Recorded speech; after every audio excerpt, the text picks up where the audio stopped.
topics specifically on the mindset and on the documentation front. Now, based on my understanding also, like specifically when I have been talking to customers, we talk about all these metrics and all those things. So what is the adoption level of those metrics? You definitely have those particular metrics, and then to get the adoption of those metrics, there is that mind shift change which needs to happen. So what are the practices which organizations are taking to have this mind shift being adapted now? And specifically, Raghu, when you talked about on that documentation part, now again, you have tools and technologies, you are scaling. So how will that documentation evolve?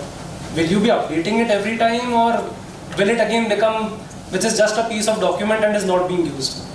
So I would want to get it addressed, these two specific points. Okay.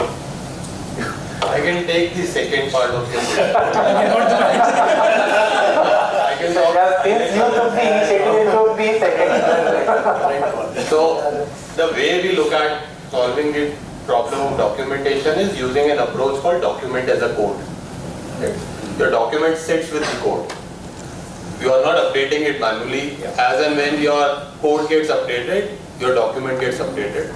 It's again a new phenomena. Infrastructure as a code has been there for a couple of years now, but document as a code, and there are solutions available where as and when you are writing the code, your document gets updated, explaining the functions. There are AI ML solutions available in that space now. There are dedicated, you use GitHub, you use IDE, you use whatever it is, but that's what solves the problem. If you are saying we will continue to have someone update the documentation every quarter as my sprint is happening, that's never going to happen, because the person you are asking to update the documentation, he's going to leave your company. Yep. Because that's a non-value added job, and nobody wants to do a non-value added job. Yeah, I mean, I would agree with that. It's a difficult thing, right? Yeah. And I think 80% of the documentation is some or the other way related to the technology of the code.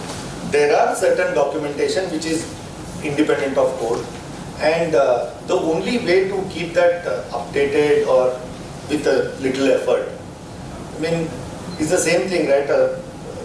Thousands of years ago, it is said that humans had tails.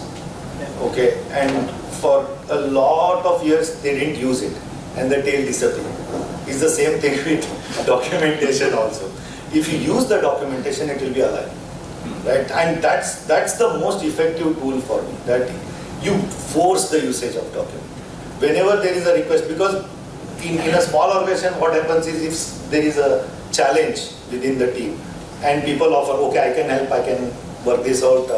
You may take 3 hours, I will do it in 10 minutes. And then it becomes a habit. Next time again it will come to you. Then you say that why am I spending time on this? Do the documentation, give it. Sit with them and follow the steps and do this now. Next time they will follow. And if there is a failure, you update the document. So the key is to make sure that document is in use, is in circulation. Then everything is fine. But having said that, a lot of documentation can be automated, can be driven from technology. But again, then, is that not again a mindset to be used? That documentation to be used again is a mindset which needs to be a shift happening. It is a mindset shift. See, I think documentation is not something new, whether it is DevSecOps or whether it is a traditional development. Without documentation, how are you otherwise going to exchange ideas and make sure that you have the right stuff being built? So whether you do it in the automated way or the manual way, there are certain things which need to be documented. Unfortunately, like you mentioned initially, that the Agile manifesto says that, okay, customer collaboration over documentation, people say that, oh, Agile means no documentation. And I've seen that fails. I mean, people have written user stories and they have written acceptance criteria and story gets done and customer is thinking, did I say this? No, why? Because there was no design document, there was no document at all attached with the user story. So it is important, but not everything can be like automated, some of the stuff can be manual. So I'll just answer your first question as well, Yeah. right? Adoption, you have metrics, you have data. What do you do for adoption? You show that data. Right? Again, bringing the example which I spoke about. So we did this automation project. where 50 people were manually churning this data. It took us 7 months. It would have taken us another 2 months. Nobody would have gone live. I took a stand and saying, this Friday is Navratri. We will cancel this project if we are not going live. Nice. The argument was, we have so much of junk data. I said, let it be visible to people. Until unless you will show that data, nobody is going to clean that data. Right? Let it be visible to the management and project managers and let them be shown in red. They themselves will come and fix that data. So that's how you do the adoption. There is no other way to do that. And it works. We have seen that work always.